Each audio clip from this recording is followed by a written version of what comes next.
Hey guys, welcome to my 2019 bullet journal. For 2019, I'm going to be using the Lectern bullet journal.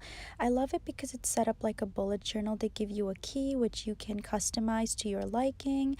There's like a little guide. There's future log pages at the front, and then there's a guide at the end explaining how you can mark the tasks, and then what the weekly log is, what a future log is, and etc. So I think this is really good. So starting off the year, I'm just using this quote, which is stay patient and trust your journey. I really screwed this page up and the next page over. I think it was the Crayola black marker that I used, which was really upsetting because I really wanted to keep things, simple and clean, but it messed up a little bit, but that's okay. This paper airplane, it wasn't supposed to be a theme, but I used it throughout some of the other spreads as well.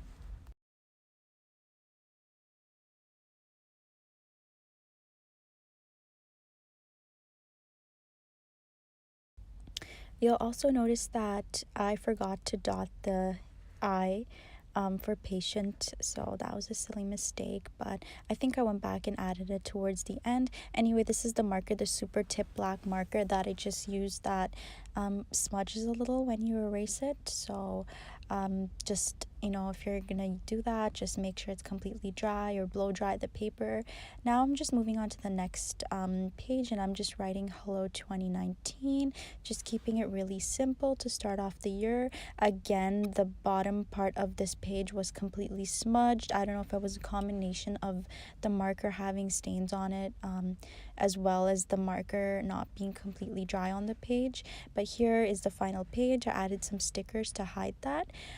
This is just my future log for 2019, so I'm just doing a little banner that says 2019 and then writing each of the months and the dates just so I can refer back to it throughout the year.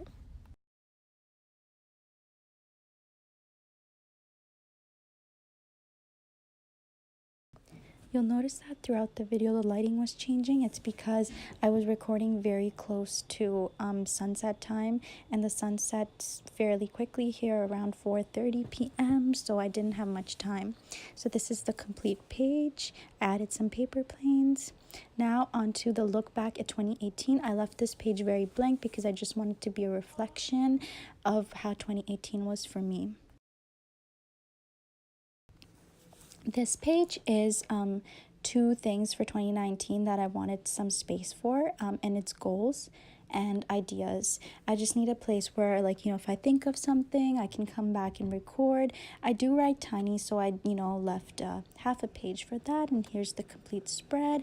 Moving on to the books to read, I left this page very blank, just added a simple book doodle in the left-hand side.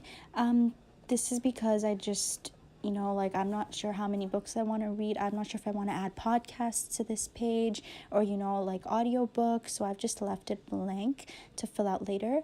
Another thing that I really love is visiting cafes. I don't drink coffee, but I do love the smell of coffee, and I love trying out different drinks and hot chocolates and just working at different cafes.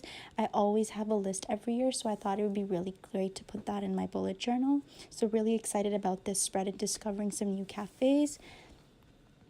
This page is like a big dump of everything that I want to write. It's called Ideas and Everything Else. It's anything that I come up with that I want to be able to refer back to throughout the year.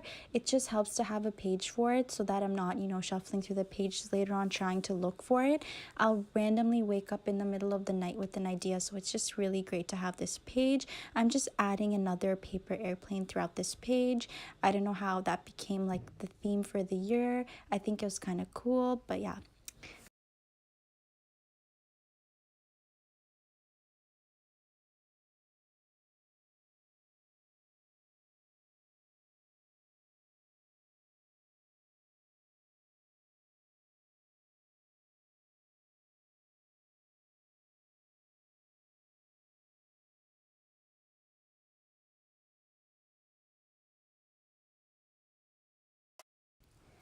This next page, my year in Polaroids, was inspired by many YouTubers and, you know, many Instagram accounts that I saw doing the same thing. So I'm really excited for this page because I haven't done it before previously. So I'm excited to capture, you know, a unique Polaroid every single month of the year to add to my bullet journal. I'm leaving a little blank space at the end of each month, just so I can reflect back on that memory. I'm hoping to look back at this at the end of the year and, you know, look back at it and just see all the wonderful memories that I created in Polaroids. I'm also going to add a little Polaroid sticker to the end just as a cute addition. So here's the final journal. Just going to do a little flip through. Thank you so much for tuning in and watching me create my spread for 2019. I really hope you enjoyed it. Please leave any suggestions, recommendations, questions, comments in the comments below, and have a happy 2019. And for more content like this, please subscribe to my channel.